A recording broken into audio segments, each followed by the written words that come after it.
కలిపురుషుని అణిచి హస్తినాపురంలో సింహాసనం మీద సింహపరాక్రమంతో పరీక్షిత్తు కౌరవరాజ్యలక్ష్మిని ప్రశాంతంగా పరిపాలించాడు.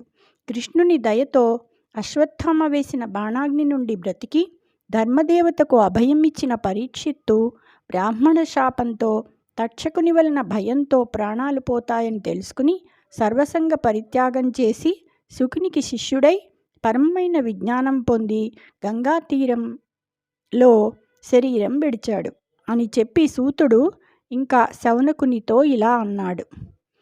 హరివార్తలెరుగు వారికి హరిపదములు తలచు వారి కనవరతంబున్ హరికథలు వినెడు వారికి మరణాగత మోహ సంభ్రమము లేదనఘా.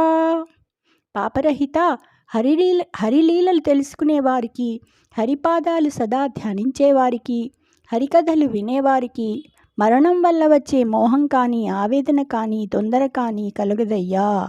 జై శ్రీకృష్ణ.